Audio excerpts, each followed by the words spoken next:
ઉદાહરણ તરીકે પોતે ગમે છે ભક્ત જ્યારે પોતે દુઃખમાં એ સ્તુતિઓ કરતો બરાબર તો તેને સ્તોત્ર કાવ્ય કહેવામાં આવે છે. અહીંયા શંકરાચાર્ય આદિ શંકરાચાર્ય ભૂમિકા ભવાની એ સ્તોત્ર રચેલું છે જે માં એ જગદંબા ઉપર આધારિત છે બરાબર. આપણે ઘણી વખત જગતમાં એવું કહેવાય છે ડગલું ભરવું અવકાશમાં જો હરિવરનો હાથ અજંપાની સુની શેરીએ ગાતો આવે વિભો શંકા શરણાગતિ ઈશ્વરની શરણાગતિ. જ્યારે તમે આ દુનિયામાં આ જીવનની અંદર આપણે બધાય વ્યક્તિઓ જ્યારે એમ લાગતું હોય કે ખરેખર આ જગતમાં મારું કોઈ નથી, અહીંયા માતા પિતા ભાઈ બહેન પુત્ર પુત્રી કે પતિ પત્ની જેવા દુનિયાવી સંબંધો એટલા માટે કહેવામાં આવ્યા છે કે કારણ કે દરેક વ્યક્તિ આપણને ક્યાંક ને ક્યાંક છોડીને જતા રહે છે પણ ઈશ્વર જ એવા એક સંબંધ છે કે હંમેશા તમારી સાથે રહેશે.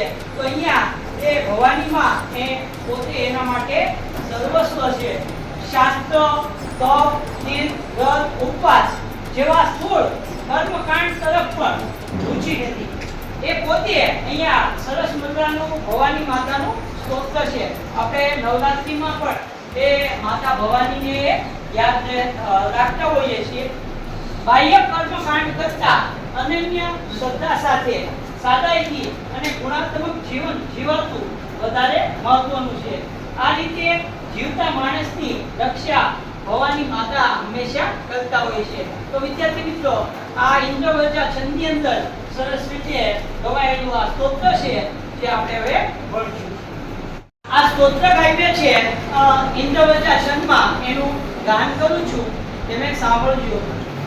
ન દાતો ન માતા ન બંધુ ન દાતા ન પુત્રો ન પુત્રી ન ભૃત્યો ન ભર્તા ન છાયા ન વિદ્યા ન વૃત્તિં એવ ગતિસ્તં ત્વમેકા ભવાની ન જાનામિ દાનમ ન ચ જ્ઞાન યોગમ ન જાનામિ તંત્રમ ન ચ સ્તોત્રમંત્રમ ન જાનામિ પૂજામ ન સંન્યાસ યોગમ ગતિસ્ત્વં ત્વમેકા ભવાની ન જાનામિ પુણ્યમ ન જાનામિ તીર્થે ન જાનામિ મુક્તિં લયં વા કદાચિત ન જાનામિ ભક્તિ રતં વાપી માત ગતિસ્ત્વં ત્વમેકા ભવાની વિવાદે વિષાદે પ્રમાદે પ્રવાસે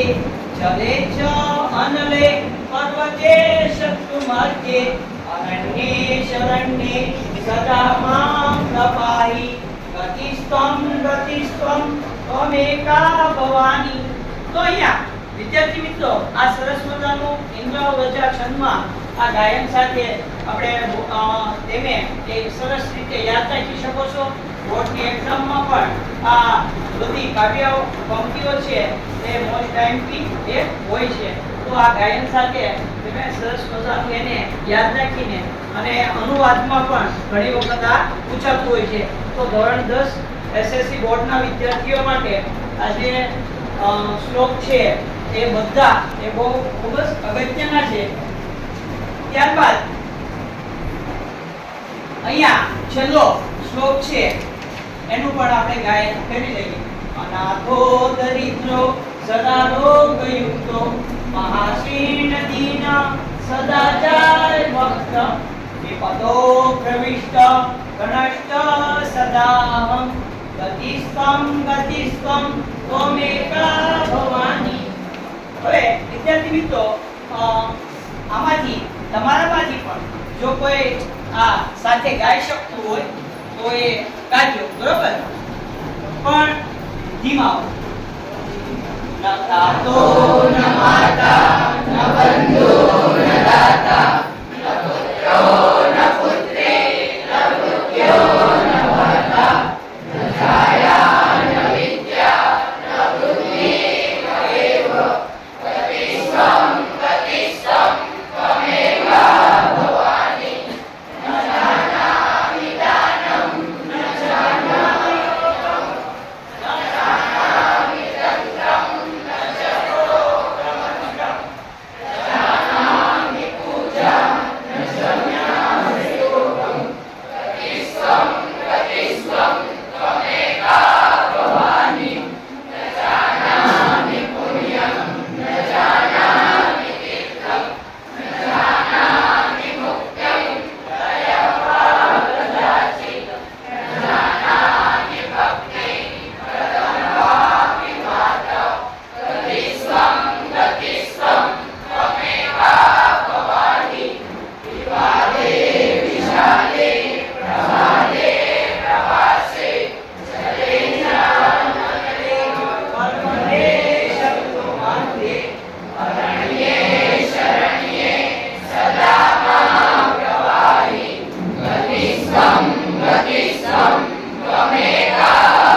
જોઈએ તો આજે ઇન્દ્રવચા છંદ છે. આનો એક બીજું તમને ઉદાહરણ આપું. યત્રાપિ કુત્રાપિ ભવન્તુ હંસા હંસા મહિમંડમંડનાનિ આનિસ્તુ તેષાં હિ સરોવરાણાં શ્રેષાં મરાલે સવિત્રયુગમ. તો આ સરસ મજાનું ઇન્દ્રવચા છંદમાં ગાઈ શકાય તેવું આ એ કાવ્ય છે. એટલે દરેક વિદ્યાર્થી આની પર આ ધ્યાન આપજો. ઘણી વખત આપણા જીવનમાં એવા ઘણી વખત એવી વસ્તુઓ થતી હોય કે સંબંધો છે ને એ તૂટતા જાય, બરાબર? ત્યારે આપણને છેલ્લે ઈશ્વરનો એ હાથ દેખાય. અહીંયા એમ કહેવામાં આવ્યું છે કે મારે કોઈ માતા નથી, મારે કોઈ પિતા નથી, કોઈ બંધુ પણ નથી. બંધુ એટલે કે ભાઈ. અને મારે કોઈ દાતા પણ નથી, પુત્ર ન પુત્રી. મારે કોઈ પુત્ર પણ નથી અને પુત્રી પણ નથી. મૃત્યુ ન વદ્દા. વદ્દા એટલે કે સ્વામી, મૃત્યુ એટલે સેવક. મારો કોઈ માલિક પણ નથી અને મારો કોઈ નોકર પણ નથી. છાયા ન વિદ્યા. છાયાનો અર્થ થાય પત્ની, કે મારી પાસે પત્ની પણ નથી અને વિદ્યા નથી. ન વૃત્તિમેવ. વૃત્તિનો અર્થ થાય આજીવિકા, બરાબર? તો મારી પાસે આજીવિકા પણ નથી. ગતિસ્તમ ગતિસ્તમ તમેકા ભવાની. હે ભવાની માં, તું જ મારી એક ગતિ છો, તું જ મારું એક શરણું છો. અહીંયા પહેલા કીધું છે કે મારે પિતા પણ નથી અને માતા પણ નથી, ભાઈ પણ નથી અને દાતા પણ નથી, પુત્ર પણ નથી અને પુત્રી પણ નથી, નોકર પણ નથી અને કોઈ માલિક પણ નથી, અને પત્ની પણ નથી અને વિદ્યા પણ નથી. મારે કોઈ આજીવિકા પણ નથી, બરાબર? હે ભવાની માં, તું જ મારી એક ગતિ છો, તું જ મારું એક શરણું છો. તો આ શ્લોક આપણે સમજીએ કે પહેલા એમ કહ્યું છે માતા પણ નથી અને પિતા પણ નથી. ખરેખર આ દુનિયામાં દરેક વ્યક્તિ જેમ એક સમુદ્રની ઓટ આવે છે અને બધા કંકરો એ બીજી ઓટ વખતે એ છૂટા પડી જતા હોય, એમ આપણને જન્મ આપનાર માતા પિતા એ આપણી સાથે હોય છે પણ અંત સુધી એ સાથે રહેતા નથી. એટલે માતા પણ નથી અને પિતા પણ નથી, બંધુ પણ નથી અને દાતા પણ નથી. ગમે એટલા એ તમારે ભાઈઓ હોય પણ એ કહેવાય છે કે જ્યારે દુઃખનો સમય આવે ત્યારે ઘણી વખત એ આપણા સગા હોય જેની ઉપર તમે માનતા હો એ દુઃખના સમયે એ પોતે સાથ છોડી દેતા હોય છે. રામાયણ એવી વસ્તુ છે, રામાયણ ગ્રંથ કે એની અંદર તમે જુઓ તો રામની જીત એટલા માટે થઈ હતી કે એનો ભાઈ લક્ષ્મણ એની સાથે હતો અને જ્યારે રાવણ એટલે પરાજય થયો એનો ભાઈ વિભીષણે એનો સાથ છોડી દીધો. તો એક રામાયણના એક પ્રસંગ ઉપરથી પણ આપણે એ કહી શકીએ. પછી ન પુત્ર ન પુત્રી. મારે કોઈ પુત્ર પણ નથી અને પુત્રી પણ નથી. ન મૃત્યુ ન વદ્દા. મારે કોઈ સેવક પણ નથી અને નોકર પણ નથી. આ દુનિયામાં મિત્રો કોઈ પણ વ્યક્તિ ગમે એટલો પોતે રાજા બની જાય, છેલ્લે સિકંદરની જેમ કે ખાલી હાથે આવ્યો તો અને ખાલી હાથે જવાનો. એટલે આપણો કોઈ માલિક પણ નથી અને નોકર પણ નથી. ન જાય ને વિદ્યા. મારે પત્ની પણ નથી અને મારી પાસે વિદ્યા પણ નથી. નરસિંહ મહેતાએ પણ એ પોતે જ્યારે એની પત્નીનું અવસાન થયું ત્યારે કહ્યું છે કે ભલું કર્યું ભાંગી જંજાળ, શું કે બચ્યું શ્રી ગોપાલ. તો અહીંયા પત્ની પણ નથી અને વિદ્યા પણ નથી. તેમ ગમે એટલા ભણેલા ગણેલા શિક્ષિતો પણ જ્યાં સુધી બ્રહ્મનું જ્ઞાન આપણને ન મળે ત્યાં સુધી આપણે નિરક્ષર છીએ.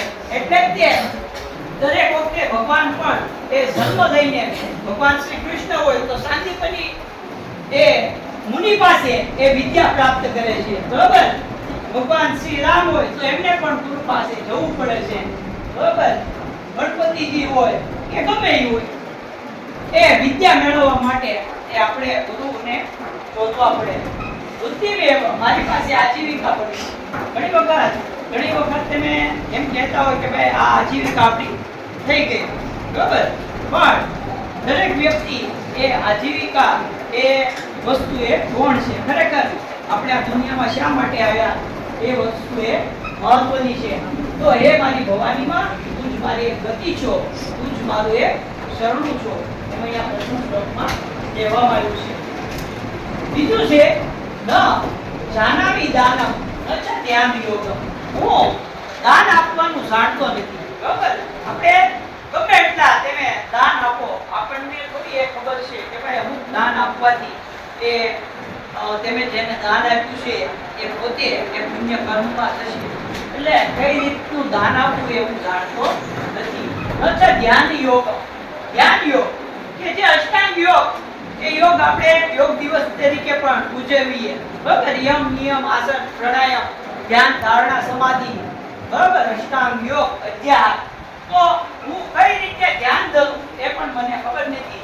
ઘણા વ્યક્તિ એમ કે હાથ જોડેલા હોવા જોઈએ, કમરે ચટ્ટાર હોવા જોઈએ. બરાબર? બધા ધર્મની અંદર અલગ અલગ ધ્યાન પરિસ્થિતિ એ કરવામાં આવે. બરાબર? તો હું એ ધ્યાન કયું છે એ પણ મને ખબર નથી. ન જાનામિ તંત્ર. હું કોઈ તંત્ર વિદ્યા જાણતો નથી.